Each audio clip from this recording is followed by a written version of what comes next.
Hello students. Money and banking unit इस video में finish करने वाला हूं। अभी तक मैंने टोटल 2 वीडियोस आपको प्रोवाइड करी हैं। फर्स्ट वीडियो में मैंने आपको मनी एंड बैंकिंग का इंट्रोडक्शन दिया था और कुछ और चीज़ें बताई थी। और फिर एक और सेकंड वीडियो में मैंने आपको बताया था सेंट्रल बैंक्स के बारे में। इन दोनों वीडियोस को आप डिस्क्रिप्शन बॉक्स में लिंक से एक्सेस कर सकते हैं और डिस्क्रिप्शन बॉक्स होता है वीडियो के ठीक नीचे। और इस डिस्क्रिप्शन बॉक्स में अभी तक की मेरी सारी वीडियोस अवेलेबल हैं बिल्कुल सीक्वेंशियली। तो आप बिल्कुल सिलेबस को सीक्वेंशियली पढ़ते हुए चले जाइए उस डिस्क्रिप्शन बॉक्स में दिए हुए लिंक्स को यूज करते हुए। और इस थर्ड वीडियो में मैं आपको कुछ और एक्स्ट्रा बताने वाला हूँ, वो है जो कमर्शियल बैंक्स हैं उनके बारे में और उनके जो क्रेडिट क्रिएशन का प्रोसेस होता है उसके बारे में। लेकिन उससे पहले आपको बता दूं कि पिछली वीडियोस में मैंने कवर किया मनी एंड बैंकिंग में मनी का इंट्रोडक्शन दिया, आपको मनी सप्लाई बताया और मनी सप्लाई को कैसे मेजर करते हैं उसके बारे में बताया। उसके अलावा सिलेबस और डिलीशियस के बारे में बताया जो 2021 के लिए रेलेवेंट है। और साथ ही साथ बताया आपको ऐसे टॉपिक्स के बारे में जो आपको एनसीईआरटी में दिए हुए हैं या फिर आपके प्राइवेट ऑथर्स की बुक में भी अवेलेबल होते हैं, लेकिन आपको करना है इनको अवॉइड। और जो मेरी सेकंड वीडियो थी उसमें मैंने आपको सेंट्रल बैंक के बारे में बताया और उनके फंक्शंस के बारे में बताया। अब शुरू करते हैं इस वीडियो को। इस वीडियो में बात करने वाला हूं मैं कमर्शियल बैंक्स के बारे में। कमर्शियल बैंक क्या होते हैं ये बहुत ज़्यादा डिटेल में नहीं आपको समझना है, बहुत ब्रीफली आपको इसको समझना है क्योंकि ये आपके एग्जाम में नहीं होता है कि व्हाट इज कमर्शियल बैंक, ये कोई नहीं पूछता। हाँ, क्रेडिट क्रिएशन प्रोसेस जो है साख निर्माण का जो कार्य है उसके बारे में पूछा जाता है कि वो कैसे किया जाता है। हो सकता है कोई प्राइवेट ऑथर बुक आपको बताए कि कमर्शियल बैंक क्या है, कमर्शियल बैंक और सेंट्रल बैंक में डिफरेंस क्या है। उन सब डिटेल में जाके टाइम वेस्ट मत करो अपना, नहीं पूछा जाता एग्जाम में उनके बारे में। शुरू करते हैं कमर्शियल बैंक्स के बारे में। तो जैसे मैंने कहा बहुत ब्रीफ इंट्रोडक्शन दूंगा इसके बारे में और इतना ही काफी है, बस ध्यान रख लेना कि ये क्या है, फाइनेंशियल इंस्टीट्यूशन है। पिछली वीडियो में मैंने बताया था कि सारे कमर्शियल बैंक्स या फिर नॉन बैंक सब क्या होते हैं, फाइनेंशियल इंस्टीट्यूशन होते हैं, वित्तीय संस्थाएं होती है। और ये क्या करते हैं, डिपॉजिट एक्सेप्ट करते हैं यानी जमाओं को स्वीकार करते हैं और ऋण देते हैं, उधार देते हैं। किसको? ऐसे लोगों को जिनको आवश्यकता होती है उधार की, ऋण की। अब करते क्या है इस पूरे प्रोसेस में, ये लैंडिंग रेट को ज्यादा रखते हैं, जो ऋण पे जो ब्याज दर होती है उसको ज्यादा रखते हैं और जब जमाओं पे जो ब्याज दर होती है उसको कम रखते हैं। तो इस अंतर को ही क्या कहते हैं, स्प्रेड कहते हैं। हिंदी में भी इसको स्प्रेड ही कहेंगे।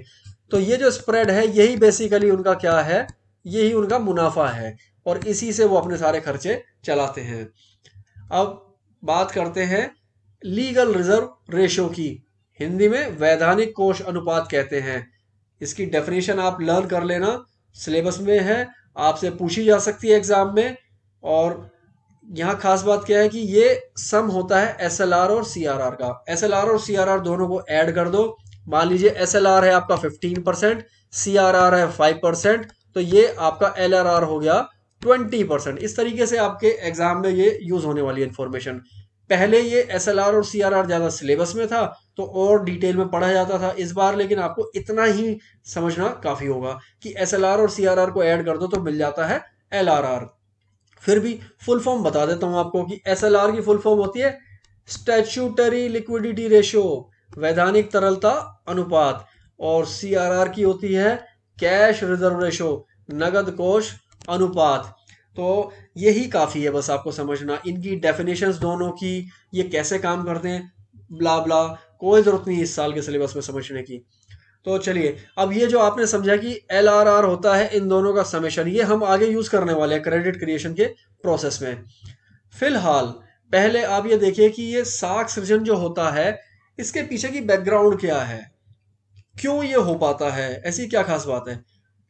पहली बात कि वह बैंक क्या करते हैं, जनता से जमा स्वीकार करते हैं। पब्लिक जैसे आप, जैसे मैं, हमारे पास कभी कभी क्या होता है, एक्स्ट्रा मनी होता है, अधिशेष कह देते हैं जिसको। तो वो एक्स्ट्रा मनी को हम क्या करेंगे भैया, एक तो चीज हम ये कर सकते हैं कि अपने पास घर में रख लें उसको, चोर आए उठा के ले जाए, या फिर रखा रखा वो पैसा जो है उतना का उतना ही रहे, उसमें कोई ब्याज ना मिले। या फिर दूसरी चीज हम कर सकते हैं कि इस पैसे को जो हमारे पास एक्स्ट्रा है उसको जमा करा दे किसके पास, बैंक के पास। और कौन सा bank, commercial banks. Reserve bank में खाता नहीं खुलता पब्लिक का, आम आदमी का नहीं खुलता। वहां पे सिर्फ गवर्नमेंट का या फिर जो गवर्नमेंट के इंस्टीट्यूशन होते हैं सिर्फ उनका खाता खुलता है आरबीआई में। तो हम लोग तो कहाँ जाते हैं, कमर्शियल बैंक में जाते हैं। तो बैंक में गए, जमा करा दिया और उसमें कुछ ब्याज कमा लिया। अब इतने सारे लोग हैं, करोड़ों लोग हैं, सब जमा कराते हैं बैंक में। तो सारे के सारे क्या एक ही दिन जमा को अपना वापस लेने जाते हैं? आपके पास मान लीजिए 10 लाख रुपया है, क्या 10 के 10 लाख रुपए आप किसी दिन बैंक में से निकालेंगे? या फिर यूं समझिए कि आपके बैंक में 1,000 लोगों के खाते हैं, क्या सारे के सारे लोग एक साथ पैसा निकालेंगे? ऐसा अमूमन होता नहीं है।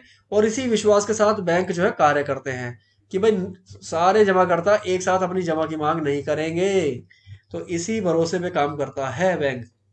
तो क्या करता है बैंक, मान लीजिए 1,000 अकाउंट होल्डर थे, हर एक ने 10 रुपए जमा कराए, तो कितना हो गया बैंक के पास? 10,000 रुपया हो गया जमा।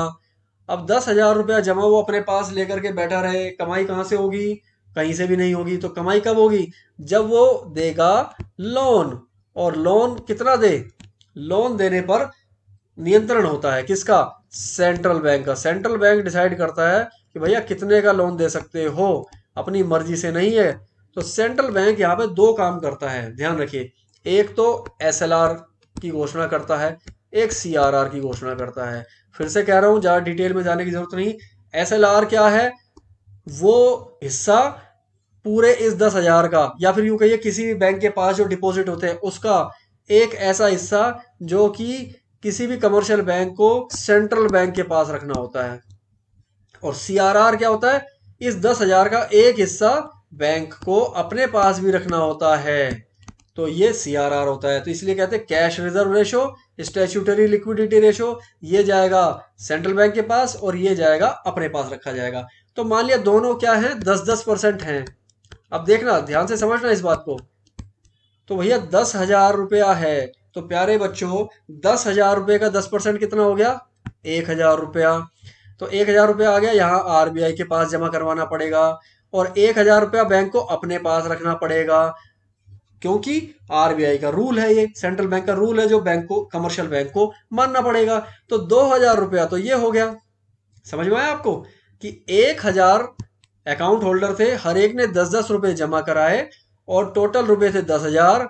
और आरबीआई ने नियम बनाया कि एसएलआर के तहत 1,000 रुपया तो आरबीआई के पास रखा जाएगा और 1,000 रुपया रखा जाएगा बैंक के खुद के पास। तो कितना बचा बैंक के पास जो वो लोन दे सकता है? वो बचा 8,000 रुपया। तो ये 10% था, ये 10% था, तो दोनों को मिला के हो गया 20%। तो 10,000 का 20% हो गया 2,000 रुपया। तो 2,000 रुपया बैंक को ऐसा रखना पड़ेगा जो कि वो लोन नहीं दे सकता। मुझे लगता है कि समझ में तो आ गया होगा, काफी इसमें थोड़ा गंदा गंदा सा हो गया, साफ कर देता हूँ स्क्रीन को। तो देखिए बैंक को क्या करना पड़ा, कुछ रिजर्व रखा, 2,000 रखा था उसने, कुछ अपने पास कुछ आरबीआई के पास। तो जो बचा एक्स्ट्रा सरप्लस वो उसका क्या करेगा? अब वो उधार दे देगा, इस सारे में क्या करेगा? लोन देगा। तो लेंडिंग करता है और यही उसकी कमाई का साधन बनता है। समझ में आ गया अभी आपको? तो the lending rate is higher, lending ब्याज का जो दर है किस पे? ऋण पे, वो ज्यादा है और जो डिपॉजिट पे है वो कम है। और ये स्प्रेड जो है उसका मुनाफा है और इसी मुनाफे से वो अपना घर चलाता है। जो बैंक है अपने एम्प्लॉयज को सैलरी देता है, ऑफिस रन करता है। चलिए अब देखते हैं कि साख सृजन कैसे होता है, लेकिन उससे पहले एक बार मान्यताएं देख लो। कुछ अजम्पशंस हैं जिनके बेस पे काम करेगा। पहली अजम्पशन ये है कि बैंक जो है वो सिर्फ उतना ही धन अपने पास रखते हैं या आरबीआई के पास रखते हैं जितना कि वैधानिक रूप से आवश्यक है। अगर एसएलआर मान लीजिए 15% है और सीआरआर मान लीजिए 10% है, तो कुल कितना हो गया? 25%। तो बैंक जो है 25% को किसके रूप में रखेगा? कोष के रूप में रखेगा, रिजर्व की फॉर्म में रखेगा। और उसके अलावा एक्स्ट्रा जो 75% है उसको सारे का सारा लोन दे देता है। ये हमारी पहली मान्यता है यहाँ पे। इस मान्यता को माने बिना नहीं चलेगा क्रेडिट क्रिएशन वाला काम। तो अब सेकंड वाली बात देख लीजिए क्या है। जितने बोरोवर हैं जिन्होंने ऋण लिया बैंक से, वे सारा क्या करते हैं? या तो वे खर्च करते हैं उसको या फिर बैंक में रखते हैं उस पैसे को। तो या तो वे गुड्स एंड सर्विसेज परचेज करने पे खर्च कर देते हैं या फिर उस पैसे को अपने बैंक अकाउंट में रखते हैं। तो ये बोरोवर की कहानी हो गई। और इसके बाद में तीसरी कहानी, जो सेलर से जिन्होंने गुड्स एंड सर्विसेज को बेचा, वे अपना धन क्या करते हैं, अपने पास नहीं रखते, बैंक अकाउंट में रखते हैं। तो ये तीन मान्यताएं हैं, इनके आधार पे काम करेगा ये क्रेडिट क्रिएशन का प्रोसेस, जिसमें सारे बच्चे कंफ्यूज हुए रहते हैं। भाई जब तक आप ये एजम्पशन नहीं मानोगे तो वो प्रोसेस भी समझ में नहीं आएगा। तो ध्यान रखिएगा कि सिर्फ रिजर्व अपने पास रखता है, बाकी सारा क्या करता है, लोन इशू करता है बैंक। और जो जिन्होंने ऋण लिया वे या तो उसको खर्च करते हैं गुड सर्विसेज पे, या फिर बैंक में रखते हैं पैसे को। बैंक में जो रखा वो तो फिर वापस बैंक के पास ही आ गया, चाहे किसी भी बैंक के पास आया आया तो टोटल सारा का सारा कमर्शियल बैंक के पास ही। और जो ये उन्होंने गुड्स एंड सर्विसेज पे खर्च किया था, देखो सेलर भी अपना किस में रख रहे हैं, बैंक में रख रहे हैं, ये भी हम यहाँ मान्यता रखते हैं। तो ये बहुत अच्छे से मैंने आपको डिटेल में बता दिया अभी। अब चलिए अब उस क्वेश्चन पे चलते हैं जो बच्चों को बार बार प्रैक्टिस करने के बाद भी पूरे नंबर कई बार नहीं देता, लेकिन मैं आपको समझाऊंगा भी और रटवाऊंगा भी, तो दोनों चीज करने वाला हूँ। लेकिन उससे पहले मैं आपको एक बहुत इंपॉर्टेंट टर्म और एक बहुत इंपॉर्टेंट कॉन्सेप्ट के बारे में बता दूं जो यूज होने वाली है। देखो बात कर रहे हैं क्रेडिट क्रिएशन की, साख निर्माण की हम यहाँ बात कर रहे हैं। तो साख निर्माण में दो ऐसे तत्व हैं जो बहुत इंपॉर्टेंट रोल प्ले करने वाले हैं, और उनमें से पहला है प्रारंभिक जमाधन और दूसरा है मनी मल्टीप्लायर। तो प्रारंभिक जमाधन क्या है, बेसिकली कि किसी भी बैंक में क्या होता है, डिपॉजिट होते हैं, जमा होती हैं कुल, और वो डिपॉजिट्स जो हैं उनको जब हम इस पूरे साख निर्माण के प्रोसेस को समझेंगे तो शुरू में जो होंगी उसको कह देंगे प्रारंभिक जमाधन। तो उसके बारे में भी डिटेल में और बता दूंगा मैं। फिलहाल जो नया है वो है मनी मल्टीप्लायर, जिसे हम कहते हैं मुद्रा गुणक कहते हैं। ये कैसे काम करता है, देखो मैंने आपको बताया था अभी LRR के बारे में बताया था कि LRR क्या होता है, वो होता है SLR और CRR को जोड़ दो तो हमें मिल जाता है LRR मिल जाता है। और LRR का जो रेसिप्रोकल होता है, इसको 1/LRR कर दो तो हमें मिल जाता है मनी मल्टीप्लायर, जिसे हम हिंदी में कहते हैं मुद्रा गुणक कहते हैं। इसकी डेफिनेशन भी दी जाती है, the multiple with which the total deposits can increase for given. तो वो रट लेना, याद कर लेना उसको। लेकिन फिलहाल समझने की बात यही है कि LRR अगर आपने कैलकुलेट कर दिया SLR और CRR को जोड़ के, तो उसका रेसिप्रोकल फाइंड आउट कर ले, 1/LRR आप फाइंड आउट करेंगे तो मुद्रा गुणक मिल जाएगा। कैलकुलेट करके देख लो, मान लीजिए ये था आपका 15%, ये था आपका 5%, तो LRR आपका कितना हो गया, 20% हो गया। इसका उल्टा कर लीजिए, 1/20%, ये यहाँ पे क्या है, ये परसेंटेज की फॉर्म में लिखा हुआ है, तो इसको डेसिमल की फॉर्म में लिख लो, 1/0.2। सॉल्व करोगे तो कितना आया, 5 आ गया। तो मनी मल्टीप्लायर की वैल्यू आ गई 5। तो टोटल क्रेडिट क्या होता है, टोटल क्रेडिट होता है इनिशियल डिपॉजिट में मनी मल्टीप्लायर की गुणा कर दो। तो अगर इनिशियल डिपॉजिट हमारा था 10,000, जो अभी हमने एग्जांपल लिया था, और मनी मल्टीप्लायर हमारा 5, तो कितना हो जाएगा, क्रेडिट हो जाएगा टोटल 50,000 रुपया। तो ये एक एग्जांपल था, इसको फिर से देख लो एक बार, क्योंकि ये फिर कंफ्यूजन ना क्रिएट करे आपके दिमाग में। देखिए यहाँ मुद्रा गुणक कैलकुलेट कर रहे हैं, वो होता है LRR का रेसिप्रोकल। तो LRR में CRR को और SLR को आप क्या करें, इसको ऐड कर दें और आपको मिल जाएगा LRR 20%। 20% को 1/20% करा और फिर उसको डेसिमल फॉर्म में लिखा और आपने सोल्व किया तो आपको मिल गया 5। इनिशियल डिपॉजिट जो है प्रारंभ में जो जमा थी बैंक में, वो जैसे पिछले उदाहरण में था 10,000, तो उससे आप इसको गुणा कर दें 5 को, तो टोटल क्रेडिट जो निकालना है, कुल साख जो बैंकों के पास होगी वो होगी 50,000 रुपया। और कैसे होगी, इसको अब एक एक स्टेप देखो डिटेल में। एक बार यहाँ पे क्या है, कुछ अज्यूम करते हैं। मान लीजिए कि 1,000 करोड़ रुपया बैंकों के पास प्रारंभिक जमा है, जैसे पिछले उदाहरण में हमने 10,000 रुपया मान लिया था, तो 1,000 करोड़ ये, और LRR है 20%। अब ये कैसे काम करेगा प्रॉपर, वो देख लो आप। इनिशियल डिपॉजिट यहां देख लो 1,000 करोड़ रुपया है, तो आपको क्या करना है, एक टेबल बनानी है, उसमें ऐसे 4 कॉलम बनाने हैं। कभी भी आपको एक क्वेश्चन पूछा जाए कि भाई explain the process of credit creation, उसमें 2 पॉसिबिलिटी होंगी कि या तो वैल्यूज आपको क्वेश्चन में ही दे दी जाएंगी, अगर वैल्यू क्वेश्चन में दे दी तो उन्हीं वैल्यूज को यूज कर लेना, और अगर ऐसा नहीं है तो आप वैल्यूज को एज्यूम कर सकते हैं। और जब एज्यूम करना पॉसिबल होगा तो ध्यान रखना, एक रट के जाना एक एग्जाम्पल कि भाई 1,000 करोड़ मानूंगा या मानूंगी और LRR 20% रखेंगे, और फिर इन सारी वैल्यूज को रट के जाना और एज इट इज बिल्कुल वहां पे लिख के आ जाना, और आपका क्वेश्चन हो जाएगा सही। तो ध्यान रखिए कि 1000 करोड़ जो इनिशियल डिपॉजिट होगा वो यहाँ कॉलम में रखेंगे। तो क्या क्या लिखना है, राउंड लिखना है। चरण है ये, क्या बोलते हैं इसको हिंदी में, चरण बोलेंगे। प्रथम चरण, द्वितीय चरण, फिर सेकंड राउंड, थर्ड राउंड, ऐसे। कॉलम 2 में लिखेंगे डिपॉजिट की जमा कितनी है, यहाँ लिखेंगे रिजर्व की कोष कितना है, और यहाँ लिखेंगे लोन कि भाई ऋण कितने का दिया है। ध्यान रखना अलग अलग किताबों में ये टेबल हो सकता है अलग ढंग से समझा रखी हो, आप इस फॉर्म में रट लेना, इस तरीके से रट लेना इसको, कोई भी आपका क्वेश्चन गलत नहीं कर सकता। ध्यान ये दीजिए, 1000 रुपया यहाँ आ गया, LRR है 20%, तो अपनी कुल जमाओं का 20% बैंक को कहाँ रखना है, या तो अपने पास या सेंट्रल बैंक के पास। तो 1000 का कितना हो गया, 200 रुपया तो उसको रखना है कोष के रूप में। तो बचा कितना, 800 रुपया बच गया। तो ये जो 800 रुपया है, अभी देखिए जब हमने कहा था, तो देखिए अजम्पशंस में मैंने क्या कहा था कि जितना भी रुपया ऋण के रूप में प्रदान किया जाता है वो या तो उधार लेने वाला बैंक में रखता है या फिर गुड्स एंड सर्विसेज पर खर्च कर देता है। और जो गुड्स एंड सर्विसेज पे खर्च हुआ उसको भी जो विक्रेता है, सेलर है, वो क्या करता है, बैंक में जमा कराता है। तो इन मान्यताओं को अब यहाँ प्रयोग करेंगे हम। तो ये जो 800 रुपए का जो बोरोइंग हुई है, अब ये क्या होगा, ये गुड्स एंड सर्विसेज को खरीदने पे खर्च होगा या फिर ये बैंकों में रखा रहेगा।